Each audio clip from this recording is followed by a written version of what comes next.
নমস্কাৰ। ইয়াৰ আগৰ ভিডিঅ'টোত মই আপোনালোকক কৈছিলোঁ যে পামহিত থকা ভীমাশংকৰ মন্দিৰলৈ আহিছিলোঁ আৰু এয়া দেখিছেনে কিমান ধুনীয়াকৈ পদুম ফুলবোৰ ফুলি আছে। হাতত সময় আছিলে, পৱনে ক'লে যে বাহিৰতে ব্ৰেকফাষ্টটো কৰি যাওঁ, লগতে দীপৰ বিল হৈ পেলাই যাওঁ। আৰু এয়া দীপৰ বিল পালোঁ আহি পেলাই। কিমান ডাঙৰ প্ৰাকৃতিক সৌন্দৰ্যৰে ভৰপূৰ বিলখন দেখি আজি বহুত বেয়া লাগি গ'ল। চৰাইৰ কাৰণে সংৰক্ষণ কৰা এই বিলখনৰ পাৰত বেদখল কৰি মানুহে বনাই দিলে ডাঙৰ ডাঙৰ অট্টালিকা কিছুমান। দীপৰ বিলত ভাবিলোঁ কিবা এটা খাই যাওঁ বুলি পেলাই, কিন্তু ইমান ৰাতিপুৱা এতিয়া 8:05 হৈছে, দোকান খোলাই নাছিলে।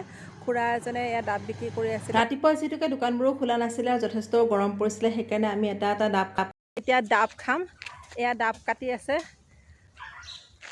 ডাব এনেও মোৰ প্ৰিয় হয়। ডাব খাই একেবাৰে গাটো শীতল কৰি লৈছোঁ। ব্যস্ততাপূৰ্ণ জীৱনৰ পৰা ৰুটিনখন অকণমান সাল সলনি কৰি পেলাই ৰাতিপুৱা দীপৰ বিলৰ পাৰত আহি দুই বুঢ়া বুঢ়ীয়ে ডেটিং মৰা সময়খিনি আছিল সকলোতকৈ মধুৰতম আৰু ভাল লগাৰ সময়। স্মৃতি হৈ ৰৈ যাব পৰাকৈ। সকলোৱে ভালে থাকক। আজিলৈ শুভে।